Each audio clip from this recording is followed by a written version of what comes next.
মাশাআল্লাহ মাশাআল্লাহ। আল্লাহ রাব্বুল আলামিন বলেন ষড়যন্ত্র তারা করেছে, আমি আল্লাহ কৌশল অবলম্বন করেছি।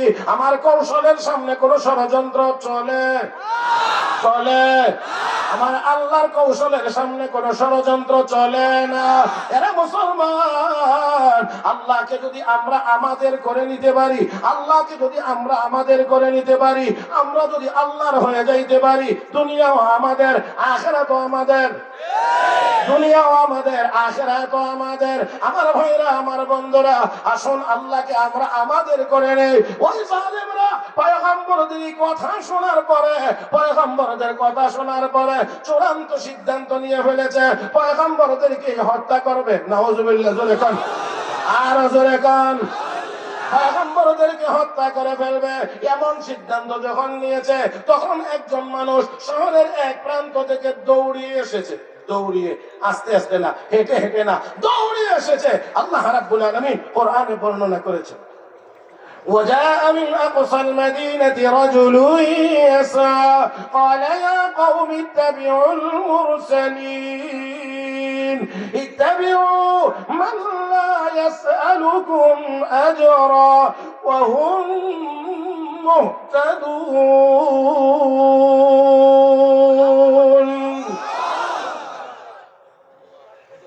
দৌড়িয়ে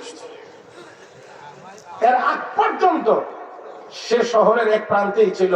যখন দেখছে পয়গম্বরদেরকে হত্যা করা হবে, তখন আর সে ওইখানে বসে থাকে নাই। এই যে লোকটা দৌড়িয়ে আসছে, এই লোকটার নামই হাবিবে নাজ্জার।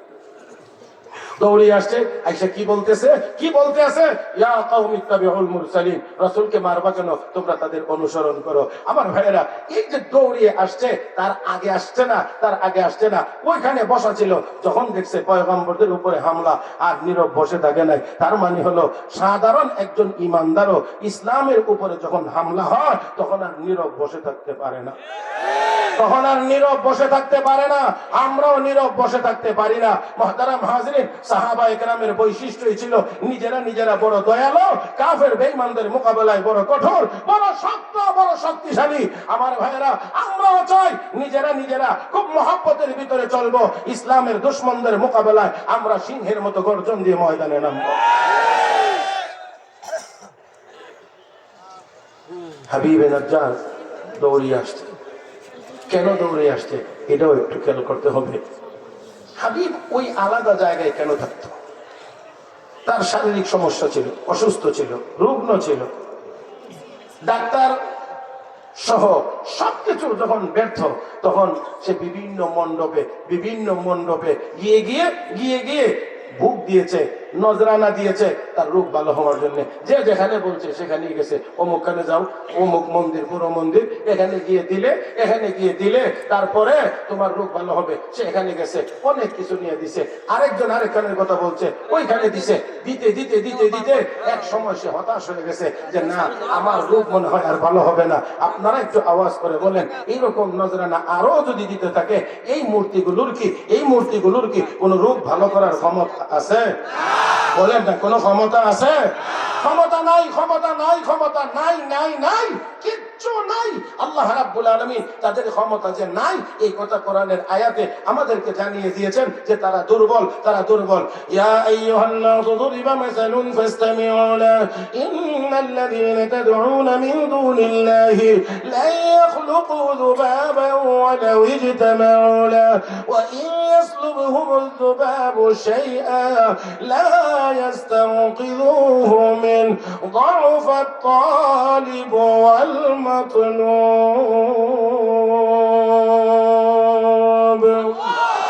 আল্লাহ রাব্বুল আলামিন বলেন, দুনিয়ার মানুষেরা একটি দৃষ্টান্ত পেশ করি, মনের কান দিয়ে শোনো। আমাকে বাদ দিয়ে যত দেব দেবীর পূজা করা হয়, সবগুলো মিলাইলেও একটা মাছি বানানোর মতো ক্ষমতা রাখে না, একটা মাছি বানাইতে পারে না। এমনকি তাদের সামনে যে খাবার পেশ করা হয়, মাছিগুলো সেই খাবার হাইজেক করে নিয়ে যায়। মাছির হাত থেকে নিজের খাবার পর্যন্ত রক্ষা করার ক্ষমতা সেই মাবুদগুলোর। জোরে বলেন, ওই দেবতাগুলোর। নাই, একজনেরও নাই, কোনো ক্ষমতাই তাদের নাই। আল্লাহ বলেন সবাইকে সবাইকে মিলাইয়াও যদি বলা হয় একটা মাছি বানানোর, তাও পারবে না, অসম্ভব, কখনোই পারবে না। রাহমাতুল লিল আলামিনের সাথে এক বড় বীর বাহাদুরের সাক্ষাৎ হওয়া মাত্রই অত্যন্ত জোরালো ভাবে বলতে আছে, ও মুহাম্মদ, তোমাকে আজকে যে নীরবে একা পেয়েছিলাম, যদি তুমি আমার আত্মীয় না হইতা তাহলে তোমাকে দুনিয়া থেকে বিদায় করে দিতাম। নাউজুবিল্লাহ, তোমাকে বিদায় করে দিতাম। তবে আসো, একটা কুস্তি লাগবো, কুস্তি দেখবো তোমার আল্লাহর শক্তি বেশি না আমরা দেবতার শক্তি বেশি।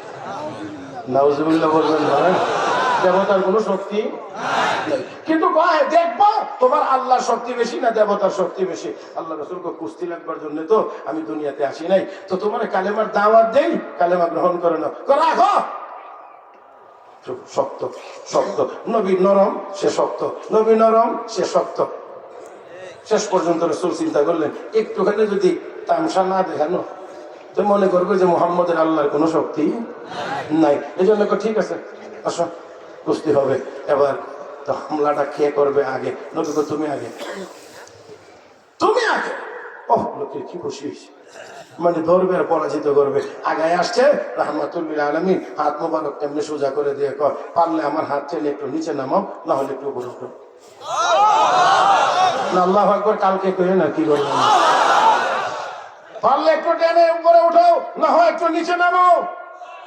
টানে নামে না, ধাক্কায় উপরে উঠে না।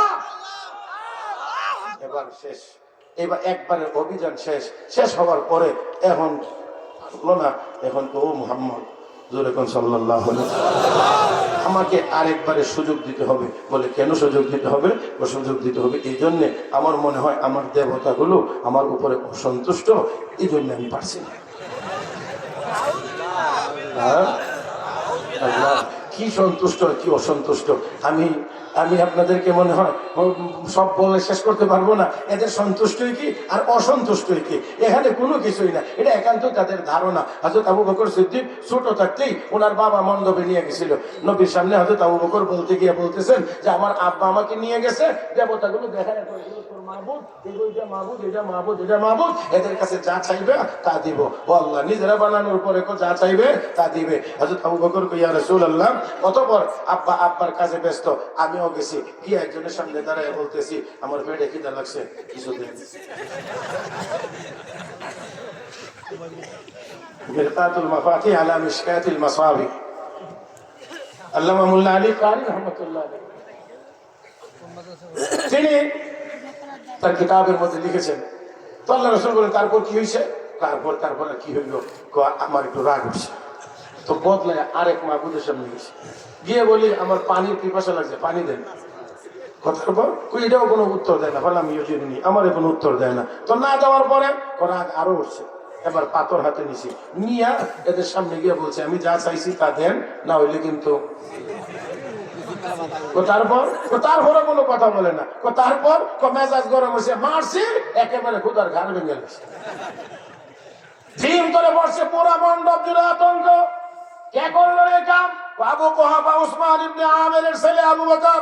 আমার আব্বা রাগান্বিত হয়ে ধরে টেনে হিসড়ে আমাকে বাড়িতে নেওয়া শুরু করছে। বাড়িতে নিয়ে আমার মার কাছে হস্তান্তর করে আর কয়, এই নাও তোমার ছেলে কি সমস্যা বাজাইছে, কি করছে, মান সম্মান সব নষ্ট করে ফেলছে। ও কি করছে? কথা কয় না, খোদার ঘাড় ভেঙে গেছে। বলতেও শরম করে না, হ্যাঁ, বলতেও শরম করে না যে খোদার ঘাড় ভেঙে ফেলেছে। এটা কেমন কথা? যাক, এবার হযরত আবু বকর বুঝতে পেরেছেন একটা শাস্তি ছেলের উপরে আসতেছে।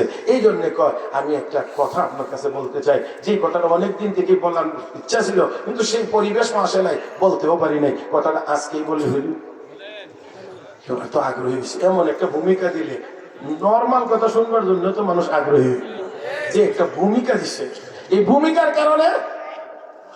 আরে কি কথা তুমি এতদিন পর্যন্ত বলতে পারো নাই, অনেকদিন পর্যন্ত লুকিয়ে রাখছো, বলো কে বলতে চাও? স্বামী, এই সন্তান যখন প্রসব করছিলাম, আমি যখন প্রসব ব্যথায় কাতরাইতেছিলাম, তখন তো আপনি আমার কাছে ছিলেন না। বলে না, ছিলাম না। স্বামী, আমি যখন ওই বিশাল ব্যথার যন্ত্রণা কাতরাইতেছিলাম, ওই সময় আমি শুনি আমার কানে কানে কে জানি এসে বলছে, সামিতু হাতিফা ইয়াকুল ইয়া আমাতাল্লাহি আলা তাকির আবশিরি বিল ওয়ালাদিল আতিক ইসমুহু ফিস সামাই সিদ্দিক ওয়া লি মুহাম্মাদিন সাহিবু ওয়া রাফিক। মনোযোগ সহকারে শোনো, তুমি যেই সন্তান প্রসব করতে যাচ্ছ, এই সন্তান সাধারণ সন্তান না। তোমার এই সন্তানকে জাহান্নাম থেকে মুক্ত ঘোষণা করা হয়েছে। আসমানে তার নাম সিদ্দিক রাখা হয়েছে, জমিনে মুহাম্মাদুর রাসূলুল্লাহর সাহায্যকারী এবং তার সঙ্গী হওয়ার জন্য পাঠানো হয়েছে। আমার ভাইরা, আমার বলার কথা ছিল, ওই মূর্তির মাথা ভেঙে ফেলেছে, তারপরও মূর্তি নিজেকে বাঁচাইতে পারে না। এমন বস্তু কোনদিন মাহবুদ হইতে পারে? আমার বন্ধুরা, একটু আওয়াজ করে শোনো, পুরা প্যান্ডেল আওয়াজ করে বলবেন, আমার আপনার যিনি আল্লাহ, আমার আপনার যিনি আল্লাহ, ওনাকে আমরা বাঁচাই না আমাদের আল্লাহ আমাদেরকে বাঁচান? কে বাঁচান? কে বাঁচান? পুরা আকাশ বাতাস ভারী করে মহান আল্লাহকে কলমের ভিতর থেকে ডাক দেন, আল্লাহ। আর জোরে বলেন আল্লাহ। খারাপ লাগে? খারাপ লাগে? ও মুসলমান, ও মুসলমান, আল্লাহ রাব্বুল আলামিন আমাকে আপনাকে হেফাজত করেন। তাদের মূর্তিগুলোকে তারাই বানায়, তারাই রক্ষণাবেক্ষণ করে, তারাই পূজা করে, আবার তারাই নিয়ে পানির মধ্যে ডুবায়া দেয়। ও বন্ধুরা, আল্লাহ রাব্বুল আলামিন আমার আপনার যিনি আল্লাহ, আমার আপনার আল্লাহ সব ক্ষমতার মালিক। আমার আপনার এই হাত পা নড়াচড়া, এটাও আমার আল্লাহর দেওয়া ক্ষমতা বলে। ওরে মুসলমান, তাই আসুন বলতে চাই, তাই আসুন বলতে চাই, আল্লাহ যদি আমাদের হয়ে যায়, আমরা আমেরিকাকে পরোয়া করি না। আল্লাহ যদি আমাদের হয়ে যায়, আমরা রাশিয়াকে পরোয়া করি না। আল্লাহ যদি আমাদের হয়ে যায়, আমরা চায়নাকে পরোয়া করি না। আল্লাহ যদি আমাদের হয়ে যায়, নরেন্দ্র মোদীকে আমরা গোনায় ধরি না। হ্যাঁ, কষ্ট হইতেছে না তো? হ্যাঁ, ঘড়ির কাঁটা ঘুরে আবার জায়গায় আসো, তখন দেখা যাবে শেষ করার কোনো চিন্তা ভাবনা করা যায় কিনা। হ্যাঁ, নাকি? হ্যাঁ, মাশাআল্লাহ, তুমি পারো, তুমি সারা রাত পারবা। আমার পক্ষে মনে হয় সম্ভব না। তার কারণ তোমার তো একদিন, 2 দিন, 3 দিন, 5 দিন, 10 দিন। আমার প্রতি মাসে অন্তত কম করে হইলেও 80টা করে প্রোগ্রাম, অন্তত। তারপরেও চলা তো বন্ধের কথা বলছি না, বন্ধের কথা বলি নাই। আল্লাহ তৌফিক দান করুন, চলতে থাকবে ইনশাআল্লাহ, চলতে থাকবে ইনশাআল্লাহ। আপনারা কি রাজি আছেন? নি? হ্যাঁ, রাজি আছেন সবাই? আল্লাহ তুমি আমাদেরকে কবুল করো, আল্লাহ তুমি আমাদেরকে কবুল করো। আমার বন্ধুরা, তাই আসুন আমি আমার জায়গায় ফিরে যাই। বলছিলাম, সবাই মিলেও একটা মাসি বানানোর ক্ষমতা রাখে না। আর আমার আল্লাহ যদি চান, তাহলে মুহূর্তের ভিতরে সব তৈরি করতে পারেন। আরো জোরে বললে ভালো হয়। সব আমার আল্লাহ মুহূর্তের ভিতরে তৈরি করতে পারেন। আমার বন্ধুরা, যখন আল্লাহ দুনিয়া ধ্বংস করে দিবেন, ধ্বংস করে দিবেন, সুম্মা নুফিখা ফীহি উখরা ফাইযা হুম কিয়ামুন ইয়ানজুরুন, ইসরাফিল ফেরেশতা দ্বিতীয়বার সিংহায় ফু দিবে, সব মানুষ কবর থেকে আবার হাসরের ময়দানে উঠবে, হাসর ময়দান কায়েম হবে। আমার ভাইয়েরা, আমাদেরকে সেই হাসরের মাঠে উঠতে হবে, উঠতেই হবে, উঠতেই হবে। সন্দেহ আছে কোনো? সেই ক্ষমতা একমাত্র আল্লাহ, সেই ক্ষমতা একমাত্র আল্লাহ। ঈসা আলাইহিস সালামকে আল্লাহ একটু ক্ষমতা দিয়েছিলেন, কবরের পাশে গিয়ে কুম্বি ইজনিল্লাহ বললেন। 100 বছরের, 1000 বছরের পুরাতন মানুষ যে মারা গেছে, কবর থেকে লাফ দিয়ে বসে কাদা মাটি দিয়া পাখির সুরত বানায় কুম্বি ইজনিল্লাহ বলে ফু দিছে। ওই রসুলের কথা মনে নাই, যে বাহাদুর না, এবারে দেখতো আমার দেবতাগুলি মনে হয় আমার উপর অসন্তুষ্ট। নবী কয়, ঠিক আছে, তখন কি করতা? আমাকে একটু সুযোগ দাও, আমি মণ্ডপে গিয়ে দেবতাগুলোর কাছ থেকে একটু দোয়া নিই, একটু আশীর্বাদ নিয়ে আসলে তারপরে আমি আবার লাগবো। নবী কয়, ঠিক আছে, যাও, সবার কাছ থেকে নিয়ে আসো, কাউকে বাদ দিও না। এবারে আসছে, ঘুরে আসছে, তার মেজাজ ফুরফুরে। মনে করছে এখন একটা কিছু হবে। রহমতের নবী কয় এবার ঠিক আছে তো? বলে হ্যাঁ ঠিক আছে, আসো। তবে এখন আর তোমার জন্য পুরা হাত আর দেবো না, এখন তোমার মোকাবেলার জন্য শুধু আমার আঙ্গুল দেবো। এত আসতে নি আল্লাহু আকবার। এখন শুধু আঙ্গুল দেবো, আঙ্গুল দেবো, আঙ্গুল দেবো। এখন আঙ্গুলের মোকাবেলাও করতে পারে না, না নামাইতে পারে না উঠাইতে পারে। এবারে অভিযানে ও ব্যর্থ, ভয় ভিতরে ঢুকে গেছে। হায় হায়, বিগ ভয় ঢুকে গেছে। হায় হায়, এখন আমি কি করব? এখন কি করব? এখন তো তার সিরিয়াল আসতেছে। এবার নবী কয় আমারে একবারের সুযোগ দাও, একবারের সুযোগ দাও। দেওয়া তো লাগে, তবে অনুরোধ হইলো বেশি জোরে দিও না, আস্তে দিও, আস্তে দিও। আল্লাহ নবী উঠাইলেন, ধরলেন, ধরলেন, ধরেই উপরে উঠাইলেন, পাটা মাটির উপরে। নবীর হাত মোবারকে 4000 যুবকের হাতের শক্তি আল্লাহ উঠায় একটু ঘোরানি দিছে। ঘুরানি দিলে ঘুরানির সুরে একটু উপরে উঠছে, মাথার উপরে। এবার নবী ছেড়ে দিছেন। এবার বললে কেমন হয়? ফুটবলের মতো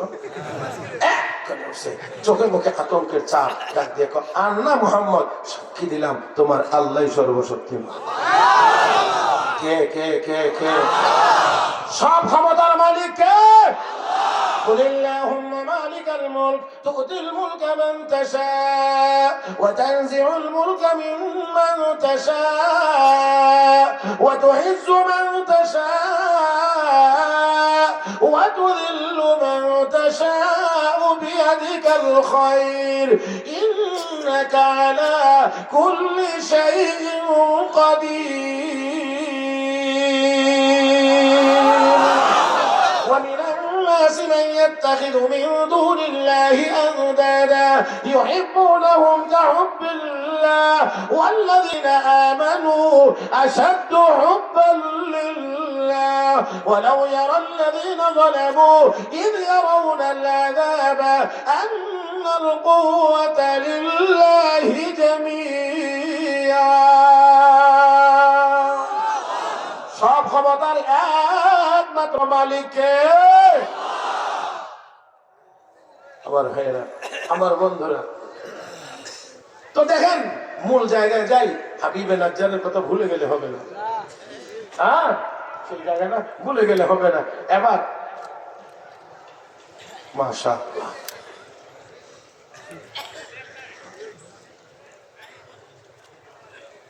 জি আলহামদুলিল্লাহ। এই ভয় পাবেন না, শেষ করবার কথা কইছেন আপনারা, টেনশন করেন না, শেষ করার কথা বলেন না, আরো চালাইবার কথা কইছে। আপনারা টেনশন করেন না যে এখনই মনে হয় শেষ করে দিচ্ছে, না এমন না, চলবে ইনশাআল্লাহ। এই হাবিবে নাজ্জার কুষ্ঠরোগী ছিল, সমাজের লোকদের সাথে আর তার বসবাস সম্ভব হচ্ছিল না, চলে গেছে ওইখানে। পয়গম্বর যারা আসছিলেন তারা এই দিক দিয়ে শহরে প্রবেশ করতেছিলেন। প্রথমেই তার এই হাবিবে নাজ্জারের সাথে, হাবিবে নাজ্জারকে পাইয়া তারা ঈমানের দাওয়াত দিলেন, কালেমার দাওয়াত দিলেন। ও হাবিব, তুমি কালেমা পড়ে মুসলমান হয়ে যাও। হাবিব কালেমা পড়ে মুসলমান হয়ে যাও। তুমি যদি মুসলমান হয়ে যাও, এক আল্লাহকে বিশ্বাস করে নাও, তাহলে আমরা আল্লাহর কাছে তোমার জন্য দোয়া করব, আল্লাহ রাব্বুল আলামিন তোমার রোগ ভালো করে দিবেন। হাবিবে নাজ্জারের চোখ বড় হয়ে গিয়েছে, চোখ বড় করে বলেন কি, একটু আগে আপনারা বললেন আপনাদের আল্লাহ বলে একজন, বলে হ্যাঁ একজন, আপনারা বলেন কয়জন?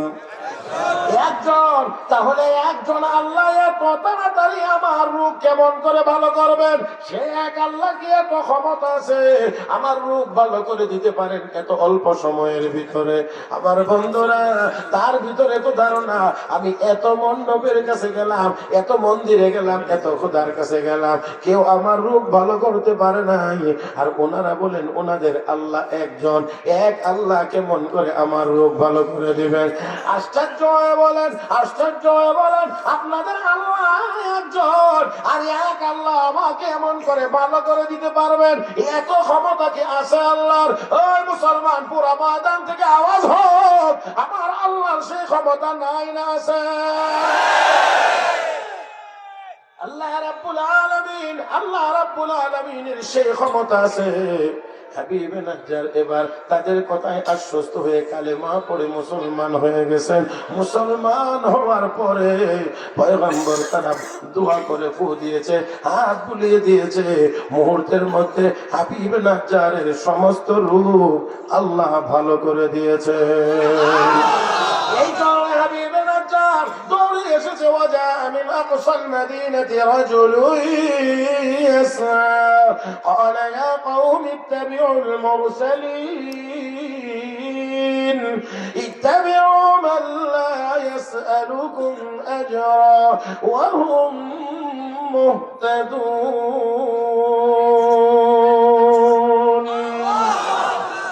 তোমরা পয়গম্বরদেরকে কেন হত্যা করবা? কেন হত্যা করবা? পয়গম্বরদের অনুসরণ করো, পয়গম্বরদের অনুসরণ করো। কেন করবা? ইত্তাবিউ মান লা ইয়াসআলুকুম আজরা, যারা তোমাদের কাছে কোনো বিনিময় চায় না। ওয়া হুম মুহতাদুন, তারা হেদায়েত প্রাপ্ত। আমার বন্ধুরা, আমার বন্ধুরা, হক্কানি উলামায়ে কেরাম, হক্কানি উলামায়ে কেরামকে জেলখানায় রাখা যায় না, উলামায়ে কেরামকে কলবের ভিতরে রাখতে হয়। বুঝাইতে পারি নাই মনে হয়? উলামায়ে কেরামকে রাখার জায়গা জেলখানা না, উলামায়ে কেরামকে রাখার জায়গা হলো কলব। কলবের ভিতরে উলামায়ে কেরামের মহব্বত থাকবে। উলামায়ে কেরামের জায়গা জেলখানায় হবে না। আলেমের প্রতি মহব্বতের কারণে আল্লাহ তোমাকেও আল্লাহ ওয়ালা বানায় দিবেন। আল্লাহ, আল্লাহর পিয়ারা বান্দা উলামায়ে কেরামের মহব্বতে আল্লাহ তোমাকেও নাজাতের ব্যবস্থা করে দিবেন। আর যদি দুশমনী হয়, আর যদি দুশমনী হয়, তাহলে পরিণতি অতীতে যাদের যেমন হয়েছে তোমাদেরও তেমনই হবে। আমার ভাইরা, আমার বন্ধুরা, চাই আসুন হাবিবে নাজ্জার। হাবিবে নাজ্জার দৌড়িয়ে এসে বলতে আছে, পয়গম্বরদেরকে মারবে না, তাদেরকে হত্যা করবে না, কোনো জুলুম নির্যাতন করবে না, পয়গম্বরদের অনুসরণ করো। আল্লাহু আকবার। ঘোষণাটা এমন এক সময়ে যখন পয়গম্বরদের পক্ষে সমাজে আর কোন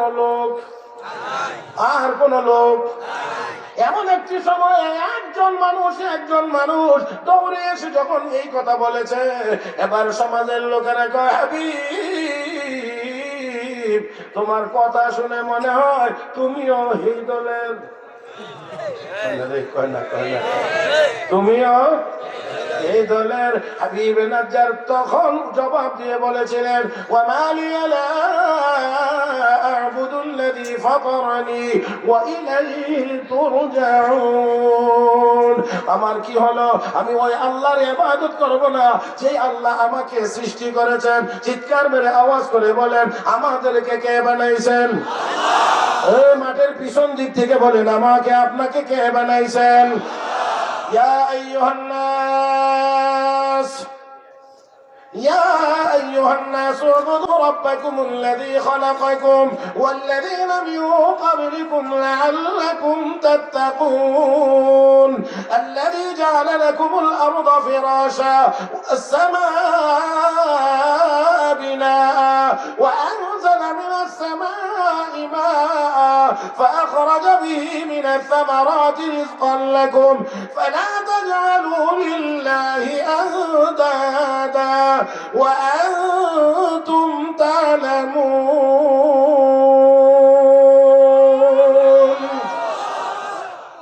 এ দুনিয়ার মানুষ, ওই রবের ইবাদত করো যে রব তোমাদেরকে বানাইছেন, তোমাদের পূর্বপুরুষদেরকে বানাইছেন। হাবিবে নাজ্জার কয়, আমি ওই আল্লাহর ইবাদত কেন করব না যে আল্লাহ আমাকে বানাইছেন? ওয়া ইলাইহি তুরজাউন, সেই আল্লাহর দিকেই তোমাদেরকে ফিরে যাইতে হবে, তোমাদেরকে ফিরে যাইতে হবে। আমার ভাইরা, বর্তমান দুনিয়ায় 800 কোটি মানুষ, 600 কোটি মানুষ এই অমুসলিম, পরকাল বিশ্বাস করে না। 200 কোটি মানুষ কালেমাওয়ালা মুসলমান। আওয়াজ করে বলেন, আসরের ময়দানে আল্লাহর আদালতে শুধু 200 কোটি মানুষই হাজির হবে না ওই জালেমরাও হাজির হবে? জোরে কোন, জোরে কোন, জোরে কোন। আরে ওই দিন তারা আক্ষেপ করবে, আফসোস করবে, আক্ষেপ করবে, আফসোস করবে, হাত কামড়াইবে আর বলবে, আরে এই আলেম ওলামাদের সাথে যদি আমার সম্পর্ক ভালো হইতো, নবীর সাথে যদি সম্পর্ক ভালো হইতো, আমার কতই না উপকার হইতো, কতই না ভালো হইতো। আমার ভাইয়েরা, আমাদের সম্পর্ক হবে হক্কানি উলামায়ে কেরামের সাথে। জোরে বললে ভালো হয়। আমাদের সম্পর্ক হবে হক্কানি উলামায়ে কেরামের সাথে, আমাদের সম্পর্ক হবে আল্লাহ ওয়ালাদের সাথে, আমাদের সম্পর্ক হবে সুন্নতের মাধ্যমে মুহাম্মাদুর রাসূলুল্লাহ সাল্লাল্লাহু আলাইহি ওয়াসাল্লামের সাথে। আমার ভাইরা, আমার বন্ধুরা, শুধুমাত্র আমলের মাধ্যমে না, আমার নবীর উপরে হামলা হইলে প্রতিবাদ আর আওয়াজের মাধ্যমেও নবীর সাথে সম্পর্ক গড়া লাগবে।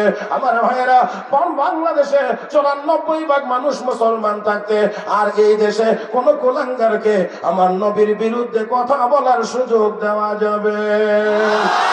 ও ভাইরা, সাথে একটি কথা বলতে হয়, বিদেশি মেহমান নবীর শান মান মর্যাদা নিয়ে কথা বলেছেন, নবীর ইজ্জতের উপরে হামলা হলে কি করতে হবে আমার মনে হয় তাও তিনি বলেছেন। আমার ভাইরা, বর্তমান পৃথিবীতে আমার নবীর সবচেয়ে বড় দুশমনের নাম হলো কাদিয়ানী সম্প্রদায়। আসতে হয় না, আসতে হয় না,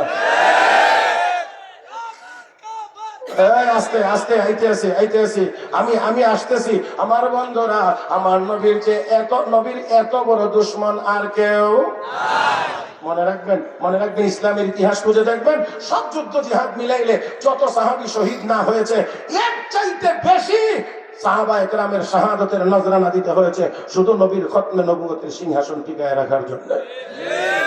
মনে হয় আমি কথা বুঝাইতে পারি নাই। হযরত আবু বকর সিদ্দিক রাদিয়াল্লাহু তাআলা আনহু, হযরত আবু বকর সিদ্দিক রাদিয়াল্লাহু তাআলা আনহু যে ইয়ামামার যুদ্ধ পরিচালনা করেছিলেন ওই মুসাইলামার বিরুদ্ধে, ভণ্ডের বিরুদ্ধে, এখানে সবচেয়ে বেশি সাহাবায়ে কেরাম শাহাদাত বরণ করেছিলেন।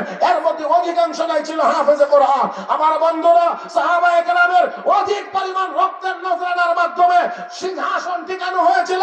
পাকিস্তানেও কাদিয়ানীদেরকে অমুসলিম ঘোষণা করতে গিয়ে হাজার হাজার মানুষের রক্তের প্রয়োজন হয়েছে।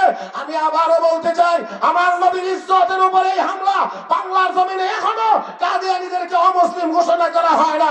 আমার মনে হয় এমনিতেই হবে না, এই দেশে রক্তের প্রয়োজন হবে। নবীর রক্তের জন্য, নবীর ইজ্জতের জন্য যদি আবারও রক্ত দেওয়ার দরকার হয়, রক্ত দেওয়ার জন্য কি প্রস্তুত আছি?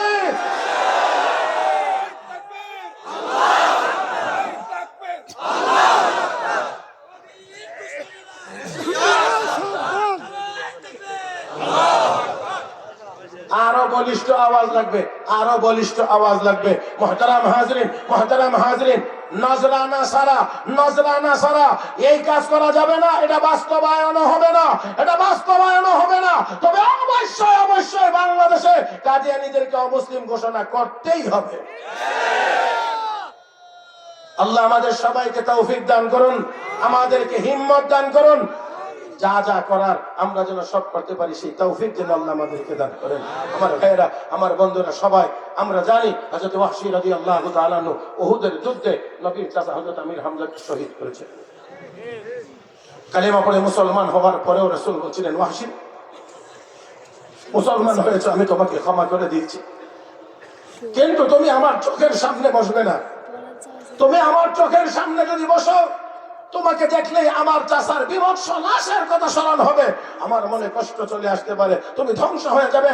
এই ওয়াহশী, আমার চোখের আড়ালে থাকবে, আমার চোখের সামনে বসবে না। হযরত ওয়াহশী শুধু নীরবে চোখের পানি ছেড়ে কান্দেন আর বলেন, আল্লাহ, এমন অন্যায় করেছি, তোমার হাবিবের কলিজায় এত কষ্ট দিয়েছি, আজ আমি চেহারা দেখাইতে পারি না। আল্লাহ, আমাকে এমন একটা সুযোগ করে দাও, এমন একটা কাজের সুযোগ করে দাও, যেই কাজের মাধ্যমে তোমার হাবিবের কলিজাটা ঠান্ডা হয়ে যাবে। হযরত আমির হামজা রাদিয়াল্লাহু তাআলা আনহুকে যেমন করে শহীদ করেছিলেন, এমন একটি কাজের অপেক্ষায় আল্লাহর কাছে কান্নাকাটি করে, আল্লাহ,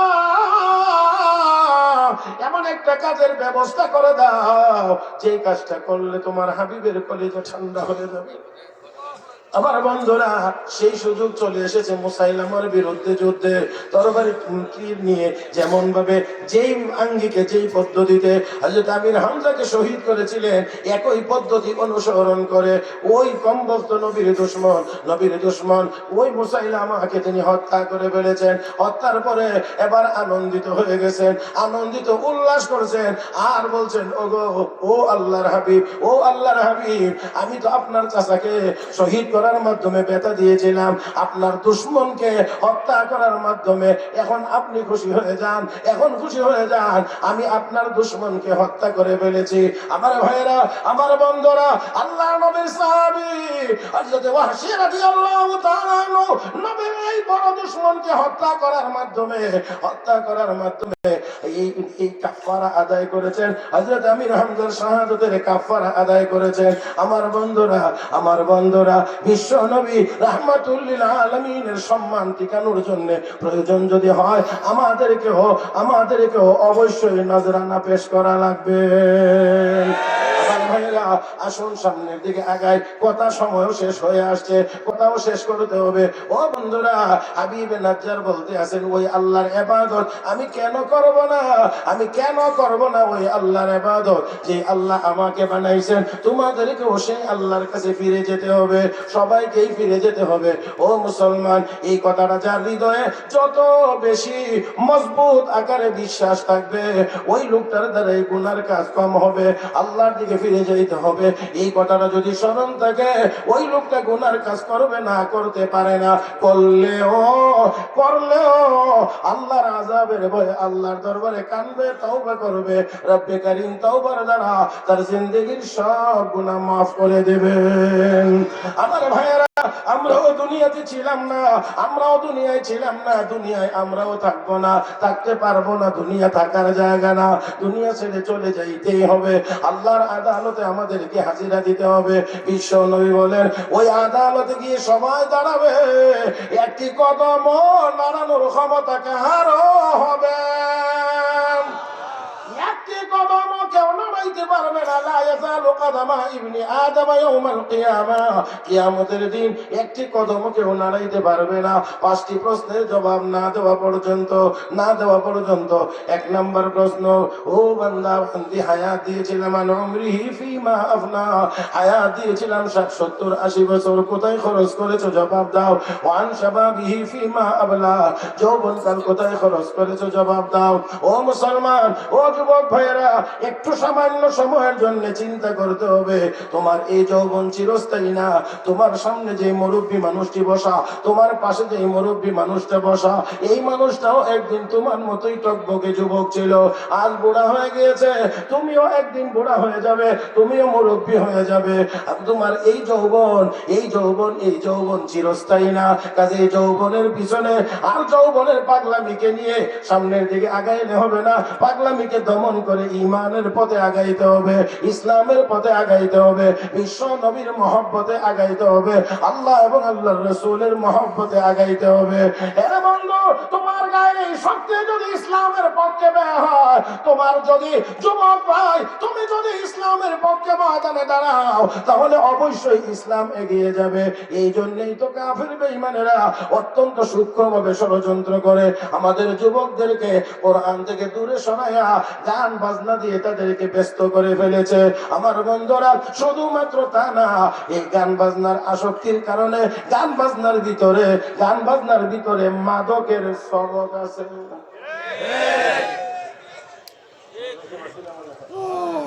গান বাজনার ভিতরে মাদক মদ, বোতল টানার ট্রেনিং আছে। আমার বন্ধুগণ, এইগুলো সব ওপেন থাকবে, আর উপর দিয়ে আইন করবে কি, মাদক চলবে না। হ্যাঁ, সব এদিক দিয়ে ঠিক আছে, এদিক দিয়ে মাদক চলবে না। হ্যাঁ, পর্দার ভিতরে যাওয়ার কথা বলবে না, পর্দা সহকারে রাস্তায় মেয়েদেরকে বের হইতে বলবে না, শুধু বলবে এই প্রেজেন্ট করা যাবে না।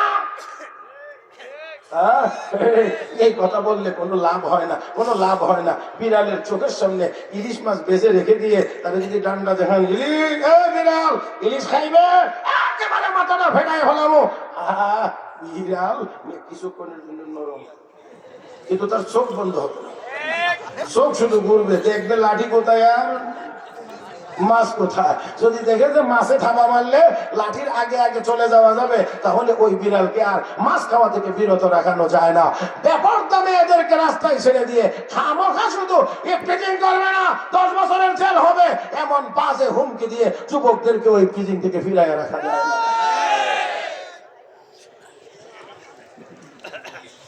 আমার ভাইয়ের এটা ওই অনেকটাই এরকম আর কি। এক লোকের কুয়ার মধ্যে ইঁদুর পড়ছে, ফুলছে মারছে, কুয়ার মধ্যে দুর্গন্ধ। মুফতি সাহেবের কাছে গেছে, কি করতে হবে? তো পানি ফেলায় তো 40 বালতি, 40 বালতি ফেলাইছে, দুর্গন্ধ আরো বাড়ছে। কি করবো? কতবার কি দিল, আরো ফেলাইছে 40 বালতি, দুর্গন্ধ আরো বাড়ছে, আরো ফেলাইছে 40 বালতি। এখন বাড়ির কিনারেই যাওয়া যায় না। ফজরের নামাজের পরে রাস্তায় বের হয়ে দেখে মুফতি সাহেব, হুজুর কি ফতোয়া দিলেন? বললেন 40 বালতি ফেলাইলাম, 120 বালতি। ওর তো অবস্থা, এখন বাড়ির কাছে যাওয়া যায় না, এত দুর্গন্ধ। মুফতি সাহেব একটু চিন্তা ভাবনা করে কর, বলেন 3 বার পানি ফেলাইলেন, তবে অবস্থা। তো আচ্ছা, মরা ইঁদুরটা ফেলাইছিলেন? এই আমার দিকে তাকায় শুনেন, জি না। কি না? মরা ইঁদুর, পচা ইঁদুর কুয়ার ভিতরেই আছে, আর উনি কি করতে আছে? পানি ফেলাইতে আছে। তো কুয়ার ভিতরে পচা ইঁদুর রেখে যেমন করে পানি ফেলাইলে কুয়া পাক হয় না, দুর্গন্ধ কমে না।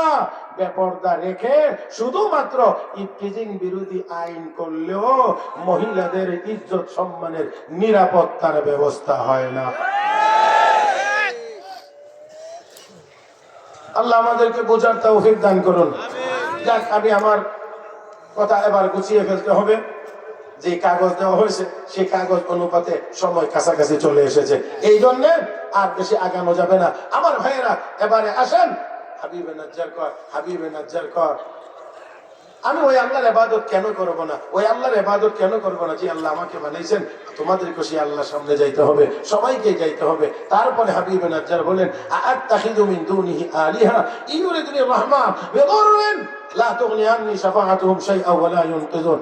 আমি যদি ওই আল্লাহকে বাদ দিয়ে দেবদেবীর পূজা করি, সবাই মিলেও আমার আল্লাহর খারাপ সিদ্ধান্ত থেকে আমাকে বাঁচাইতে পারবে না। আরো জোরে বলেন।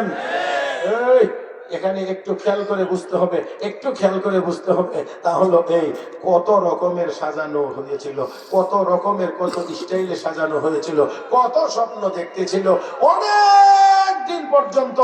আর আমার কোনো কিছুই হবে না, এত কিছুর পরেও আমার আল্লাহর চূড়ান্ত ফয়সালা যখন চলে এসেছে, তখন তখন তখন তখন আর কোনো কিছুই তাকে আটকাইতে পারে না। আপনাদেরকে আমার মনে পড়ে এই মাটি, আমি শুনেছিলাম একবার, হুদহুদ নামে একটা পাখি আছে না, এই পুরা ঘটনাও মনে একবার আলোচনা হয়ে গেছে। হুদহুদ নামে যে একটা পাখি আছে, সুলাইমান আলাইহিস সালামের দরবারে থাকতো। এই পাখিটা আল্লাহ প্রদত্ত একটি বিশেষ নিয়ামত ছিল। হুদহুদ পাখি ওই সিংহাসনে উড়ন্ত অবস্থায় নিচের দিকে তাকাইলে বলতে পারতো মাটির নিচে কোথায় পানি আছে। সুলাইমান আলাইহিস সালাম একদিন জিজ্ঞেস করে, ওরে হুদহুদ, উপর থেকে বলতে পারিস পানি কোথায় আছে, মাটির নিচে পর্যন্ত দেখিস, তো তোদেরকে ধরার জন্য শিকারীরা যে জাল পেতে রাখে, জাল তো মাটির উপরে থাকে, এটা দেখিস না? জাল পাতে মাটির উপরে, এটার মধ্যে তোরা আবার ধরাও করিস, অথচ তো মাটির নিচের পানির সংবাদ দিতে পারিস। আমার ভাইয়েরা, এবার হুদহুদ কর, পয়গম্বর শোনেন, ইদা জা আল কদর আমিয়াল বাসার, যখন আল্লাহর চূড়ান্ত ফয়সালা চলে আসে, তখন চোখ বন্ধ হয়ে যায়, আর কোনো কিছু কাজ করে না। আমার ভাইয়েরা, তো হাবিবে নাজ্জার বলেন, আল্লাহ যদি আমার ব্যাপারে খারাপ সিদ্ধান্ত নেন, তাহলে সবগুলো মূর্তি মিলেও এটা প্রতিহত করতে পারবে না, আমাকে বাঁচাইতেও পারবে না। আর আমি যদি এমন করি, আমি স্পষ্ট গোমরা হয়ে যাব, পথভ্রষ্ট হয়ে যাব। তারা কি বলতে চাও, স্পষ্ট করে বলো। এবার হাবিবে নাজ্জারের পর, ইন্নী আমানতু বিরাব্বিকুম ফাসমাউন قيل ادخل الجنة قال يا ليت قومي يعلمون بما غفر لي ربي وجعلني من المكرمين।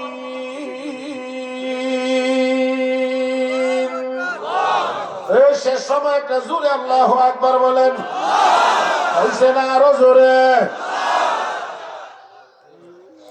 ও মুসলমান, দেখেন আল্লাহ রাব্বুল আলামিন কি বলেন, যখন তাকে বলা হয়েছে হাবিব এবার বলো তোমার আসল কথা, হাবিব নাজ্জার বলেন ইন্নী আমানতু বিরাব্বিকুম ফাসমাউন, আমি তোমাদের রবের উপর ঈমান এনেছি, আমার স্পষ্ট ঘোষণা শুনে নাও। আমার বন্ধুরা মনে রাখতে হবে ঈমান এমন এক জিনিসের নাম, এটা লুকিয়ে থাকতে পারে না, লুকিয়ে থাকতে জানেও।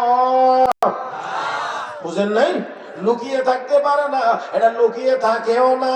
আমার বন্ধুরা চেষ্টা করলেও হয় না, হঠাৎ করে প্রকাশ পেয়ে যায়। ও মুসলমান, তবে যতই লুকায় রাখুক না কেন প্রকাশ হয়ে যায়। কলবের ভিতরে যদি ঈমান একবার ঢুকে যায় তাহলে দুনিয়া একদিক হতে পারে, মুসলমানের ঈমান যাইতে পারে না।